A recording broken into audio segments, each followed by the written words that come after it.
Olá, meus irmãos, olá, minhas irmãs, a graça e a paz de Cristo Jesus. Que a graça e a paz de Cristo Jesus possa ser sobre a sua vida, que a graça e a paz de Cristo Jesus possa ser sobre a sua família, essa manifestação de graça do presente merecido de Deus, que é a salvação que recebemos em Cristo Jesus. E a paz de Deus que excede todo entendimento, a paz de Deus que nos habilita a relacionarmos com Ele através de Jesus Cristo, nosso Senhor e Salvador. Que essas verdades possam ser claras em sua vida. Estamos começando mais uma Escola Bíblica da Família, que é apresentado pela Família Barueri, uma igreja que tem o propósito de trazer edificação ao corpo de Cristo. Meu nome é Adalberto Campos, sou um dos pastores da Família Barueri e para nós, a Família Barueri e para mim pessoalmente, é um motivo de muita alegria, muita satisfação poder ser instrumento de Deus para manifestarmos a palavra do nosso Senhor e Salvador Jesus Cristo na tua vida, no teu coração. Fica atento, meu irmão, fique esperto, Jesus Cristo está voltando. Esta verdade nós anunciamos o tempo todo porque é o nosso combustível para manifestarmos a palavra de Deus. Por isso, abra o teu coração, permita com que a palavra do Senhor entre no teu coração e te mude e te molde conforme o excelente propósito do nosso Senhor e Salvador Jesus Cristo. Esse é o objetivo de estarmos aqui, anunciamos as grandezas do nosso Senhor Jesus Cristo. Querido, quero lhe fazer um convite. Se você ainda não é inscrito no nosso canal, faça a sua inscrição, clique no sininho para que você possa receber as publicações, as recomendações da Família Barueri, isso é muito importante. E também curta o nosso material, dê ali o seu like, compartilhe com outros irmãos, com os teus amigos, para que possamos alcançar um número mais elevado de pessoas e propagar a palavra do Senhor e propagar o reino de Deus. A Família Barueri está com um propósito muito especial, que é falar o que é a Bíblia. Esse é o propósito da nossa Escola Bíblica da Família. O que é a Bíblia para você? O que é a Bíblia para nós, como cristãos, como homens e mulheres que amam a Deus? Nós falamos nas nossas duas primeiras aulas como a Bíblia foi escrita. Ali falamos dos textos originais, do hebraico, aramaico e grego, as línguas nas quais a Bíblia foi escrita, o propósito de Deus, o tempo que durou para que a Bíblia fosse escrita. Falamos um pouco a respeito dos seus autores e agora, a partir dessa aula, nós vamos entrar diretamente no texto bíblico, falando hoje sobre o Antigo Testamento e como começa o Antigo Testamento. Isso é um ponto muito importante e um ponto-chave para a nossa interpretação bíblica, para a nossa capacitação de entendimento do texto bíblico. A primeira parte da Bíblia é o Antigo Testamento. Conforme temos falado a vocês, a primeira parte escrita em hebraico e uma pequena porção em aramaico e a segunda parte em o Novo Testamento escrito em grego. O Antigo Testamento, que vai ser o nosso tema nas próximas aulas também, ele foi escrito em hebraico.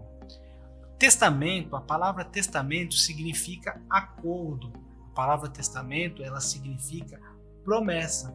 Ou seja, a palavra testamento nos apresenta um acordo, uma promessa de Deus. Vamos ser mais profundos com relação a esse termo? A palavra testamento significa aliança. Aliança de Deus com o seu povo. Aliança de Deus com a humanidade. Expresso isso no Antigo Testamento, na Antiga Aliança e na Nova Aliança. A Nova Aliança não anula a Antiga, pelo contrário, ela reforça a Antiga Aliança, porque ela dá continuidade à Antiga Aliança. Ela mostra, ela evidencia a realização completa da Primeira Aliança. A Primeira Aliança apontava para Cristo. A Segunda Aliança traz o próprio Cristo, a promessa estabelecida na Antiga Aliança, conforme nós chamamos no Antigo Testamento.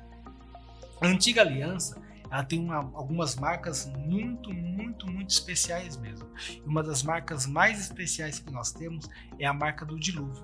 Você sabe que no Antigo Testamento nós temos o princípio, né? O começo, livro de Gênesis. A palavra Gênesis significa princípio.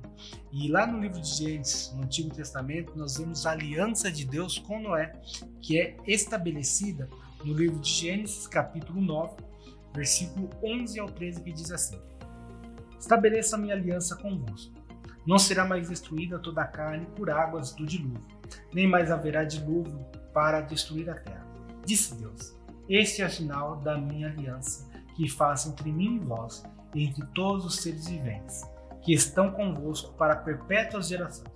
Porém nas nuvens o meu arco será por sinal da aliança entre mim e a terra. Algumas versões vão dizer entre mim e o mundo. Portanto, Deus tem uma aliança com o homem. E a aliança é de preservação deste homem. Preservação para quê? Para que este homem possa reconhecer ou conhecer a salvação vinda de Deus. Lembra do Yeshua em hebraico?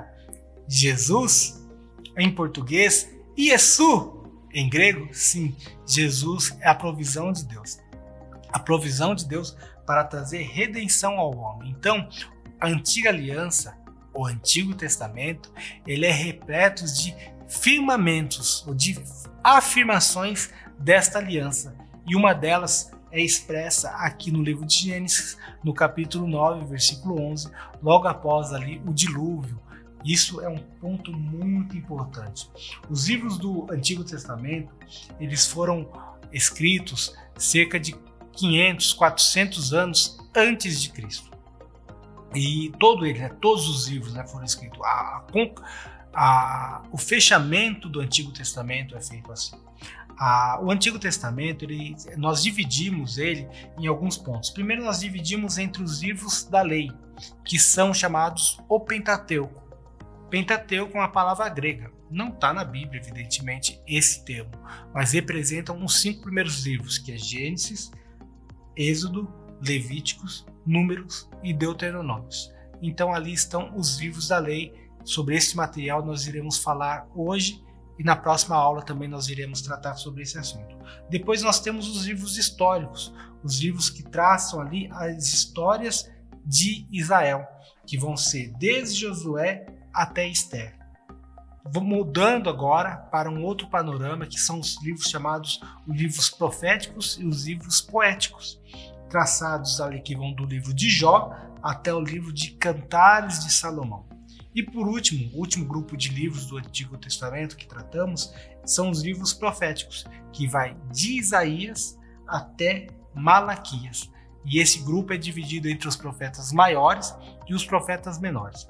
Não entenda que quando falamos de profetas maiores e profetas menores, nós estamos falando de profetas mais importantes ou menos importantes. Estamos falando quanto ao conteúdo, a quantidade de material nos expressos nos livros. Portanto, os maiores livros são os livros que vão de Isaías até Daniel, e a partir daí nós temos o livro de Oséias, que vai até Malaquias, chamado ali esses profetas como os profetas menores, porque o conteúdo desses livros são conteúdos menores. Se bem que poderíamos até entender que Oséias tem um conteúdo bastante grande comparado aos demais. Mas assim é traçado essa divisão do Antigo Testamento, que nos ajuda nos nossos estudos, nos ajuda no entendimento para tudo isso. É muito importante notar que o Antigo Testamento ele não está em ordem cronológica. O Antigo Testamento, a ordem que é proposta para ele não tem esse propósito. Você sabia que o livro mais antigo do Antigo Testamento é o livro de Jó? Sim, é um livro poético. O livro de Jó, alguém fala, mas como Jó é um livro poético? Não sei se você conhece um pouco mais, talvez você já tenha feito esse questionamento. Eu já fiz. Jó é um livro poético? Jó me parece ser mais um livro histórico do que poético. Sim, quando nós traçamos como poético é pela forma que ele foi escrito. A linguagem escrita no hebraico do livro de Jó foi traçado como um livro poético. Você sabia, ainda sobre esse assunto, que quem escreveu o livro de Jó provavelmente tenha sido Moisés, o primeiro autor ou o primeiro escritor das Escrituras Sagradas, Moisés. Portanto, Moisés ele é o escritor de 6 livros bíblicos: o Pentateuco, de Gênesis a Deuteronômio, e o livro de Jó. Além disso, Moisés escreveu alguns salmos também, que a gente pode entender como escritos por ele. Portanto, o Antigo Testamento ele é estabelecido sob promessa. e Deus vem estabelecendo sua promessa paulatinamente, começando desde ali da aliança adâmica, a aliança de Noé, nós vemos agora no início, a aliança que Deus fez com Abraão. Como não nos lembrarmos da aliança que Deus fez a respeito das estrelas? Você pode observar ali no livro de Gênesis, né, capítulo 15, versículo 5, diz da seguinte forma: então conduziu até fora e disse: olha para os céus e conta as estrelas, se é que podes. Ele disse: será assim a tua posteridade. Perceba que Abraão e Sara, sua esposa, eram estéreis. Eles não podiam ter filhos. E eles já estavam desacreditando da promessa de Deus. E Deus chama Abraão para fora e fala: Abraão, olha para o céu. Observe quantas estrelas tem. Você pode contar? Claro que não. Fala: assim será a sua posteridade. Assim será os frutos que virão de ti. Isso era muito além, irmãos, do que o povo de Israel. O povo de Israel você pode contar, mas o povo de Deus é numeroso. E a partir da promessa de Abraão, Deus está trazendo a sua promessa messiânica, sempre firmando a sua promessa messiânica. Como não nos lembrarmos da aliança de Deus com relação, colocando ali na caixa de ouro? Isso é outro texto muito precioso. No livro de Deuteronômio, o último livro do Pentateuco, no capítulo 10, versículo 1, vamos ver. Naquele tempo, me disse o Senhor: lavra 2 tábuas de pedra, como as primeiras, e sobe a mim ao monte. Faze uma arca de madeira. Escreverei nas 2 tábuas as palavras que estavam nas primeiras que quebraste, e as porás na arca. Assim fiz uma arca de madeira de acácia, lavrei 2 tábuas de pedra, como as primeiras, e subi ao monte com as 2 tábuas na mão. Então escreveu o Senhor nas tábuas, segundo a primeira escritura, os 10 mandamentos que ele vos falara no dia da congregação, no monte, no meio do fogo, onde o Senhor deu a mim. Virei-me, desci do monte, pus as tábuas na arca que eu fizera, e ali estão como o Senhor me ordenou. Perceba que Deus ordena a Moisés: olha, prepara 2 tábuas de pedra. Lembram que eu falei que Moisés escreveu ali nas tábuas de pedra? Pois então, prepara as tábuas de pedra para serem escritas. E Deus falou: eu escreverei nela. E ali Deus escreve os 10 mandamentos. Quero fazer uma correção. Na última aula, eu falei que no segundo momento da inscrição dos 10 mandamentos, Moisés escreveu. Conforme o texto está me corrigindo aqui, não foi Moisés que escreveu, foi o próprio Deus quem escreveu. Moisés lavrou ou preparou as pedras para que Deus pudesse escrever nelas. E ali Deus faz uma aliança, a aliança da arca. Deus fala: construa uma arca e coloque estes mandamentos, coloque essas leis nessas pedras. E assim Moisés fez, e nós temos ali a aliança estabelecida numa caixa de ouro, na arca da aliança, algo muito precioso, irmãos, que Deus tem nos chamado. Portanto, a aliança que Deus tem com as estrelas do céu, a aliança que Deus tem com Abraão, revelado nas estrelas do céu, a aliança que Deus tem com Moisés, revelado na arca da aliança. Assim o Senhor quer fazer comigo, assim o Senhor quer fazer com você. Você sabia que ninguém sabe o que aconteceu com a Arca da Aliança? Essa arca ela sumiu. Talvez você pergunte: mas onde está esta arca? Algumas igrejas usam uma réplica desta arca, né, em seus templos. Não sou muito favorável desse tipo de artifícios. Deus não nos pediu para fazer isso, porque esta arca não existia, ela sumiu.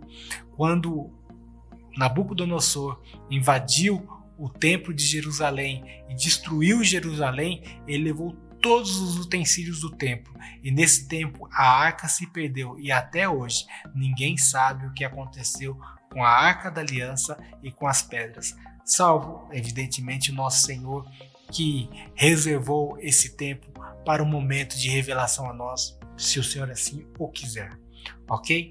Que a palavra do Senhor encontre lugar no teu coração e que as nossas dúvidas possam ter a paz de Cristo sobre nós. Como a Bíblia começou, ou aliás, como começa a Bíblia. Isso é um ponto muito importante do nosso estudo. Conforme já falamos, a Bíblia tem os seus primeiros 5 livros, chamado Pentateuco, que é Gênesis, Êxodo, Levíticos, Números e Deuteronômio. Nos primeiros livros, nós temos o princípio. A palavra Gênesis é uma palavra grega que significa princípio. Bereshit, em hebraico. A Bíblia inicia, era muito comum os nomes bíblicos, os nomes dos livros bíblicos terem 2 características.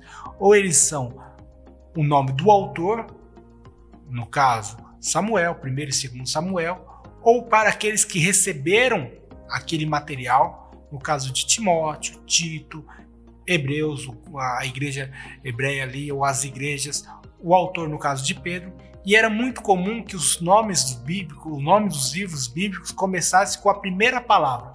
Então, a primeira palavra de Gênesis 1 é Bereshit, no princípio. Gênesis, começo. Então, por isso nós temos a palavra Gênesis como o tema, né? Como o nome que nós damos para o primeiro livro bíblico. Gênesis, esta palavra princípio revela muito bem a sua característica, que é o princípio das coisas, como tudo começa. Então nós temos no livro de Gênesis o princípio da humanidade. Gênesis 1:31. Viu Deus tudo quanto fizera, e eis que era muito bom. Houve tarde de manhã, o 6º dia. Perceba, irmãos, que Deus acabara de concluir a sua criação. Nós temos o começo. Criação de Deus do homem, criação de Deus da mulher. E agora, a criação de Deus, ou o início da obra de Deus para com o homem. Nós vamos observar a queda do homem no capítulo 3, nós vamos observar capítulo 3, versículo 15, a promessa de redenção de Deus. Para mim, esse é um dos textos centrais de toda a palavra de Deus, onde Deus estabelece uma aliança de que Deus iria cuidar do homem, iria preparar para o homem uma condição de que ele pudesse se voltar para Deus. E em Gênesis vai sendo traçado todos esses começos. O recomeço da humanidade com Noé, a promessa para Abraão, Deus ali, agora vamos partir para Êxodo, Deus levantando Moisés como um líder para trazer libertação do povo, e tudo isso sendo traçado nos 5 primeiros livros da Bíblia. Nós temos no livro de Gênesis o jardim de Deus, o paraíso, o jardim no Éden. Éden é um local, às vezes um erro muito comum que a gente comete, a gente fala o jardim do Éden. O jardim não era do Éden, o jardim era no Éden, o jardim era de Deus. Éden foi o lugar que Deus achou de edificar o seu jardim.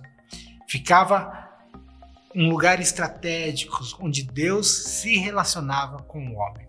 E nesse jardim o que tinha? 2 coisas muito importantes. 2 árvores.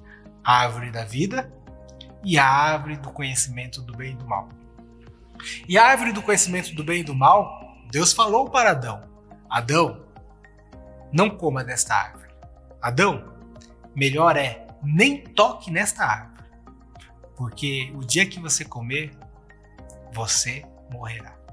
Muitas pessoas pensam que a árvore é uma maçã, né? Uma macieira. Não era uma macieira. Eu confesso a você que eu não sei da onde surgiu essa tradição de ser uma macieira. Não era. Nós não sabemos que fruto era esse. Sabemos que era um fruto que não deveria ser tocado. E Adão e Eva tocaram no fruto. E não apenas tocaram no fruto, comeram do fruto. E isso lhe deu um destino trágico. O destino de serem expulsos do jardim no Éden, no jardim que ficava no Éden. E essa expulsão desse jardim, por eles terem tocado nessa árvore, terem comido essa árvore, Deus fez isso para que o homem não comesse mais da árvore da vida, a árvore que lhe daria a vida eterna, para que o homem não vivesse eternamente no pecado. E agora nós vemos a saga da humanidade, até a vinda de Jesus Cristo, para resgatar o homem perdido. E aí Deus chama Abraão, que está lá em Ur dos Caldeus. Você vai ver um mapa aí na tela que você vai ver ele subindo até Harã e depois descendo até o Egito. A saga da chamada de Abraão. E Deus começa a preparar um povo. Muitas histórias são contadas da preparação de um povo através de um homem que não tinha nada de Deus, mas agora, pela chamada de Deus, sendo manifesto para glorificar, exaltar o nome santo do Senhor até a vinda de Jesus. Ali, Israel, o povo de Israel, é escravo, fica escravo no Egito. Você deve conhecer a história de José. E agora nós temos os egípcios. Você vai ver uma figura bastante interessante onde há escravos preparando tijolos.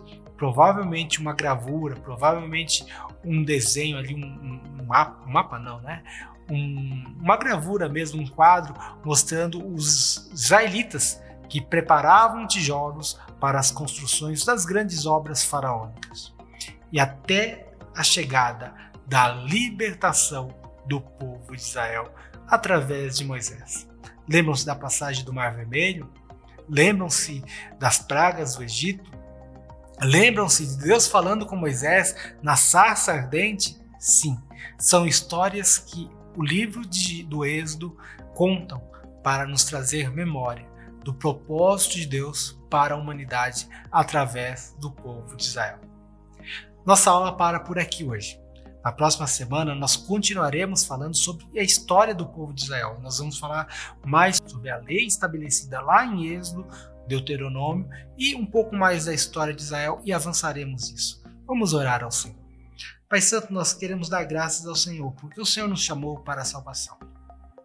E através da história narrada nesse livro tão especial, através da Bíblia Sagrada, nós queremos nos colocar, pedindo que o Senhor fale conosco, edifique as nossas vidas, que os nossos corações possam estar abertos para esta verdade espiritual e assim glorificarmos o teu santo e maravilhoso nome. Em o nome de Jesus. Amém. Graças a Deus.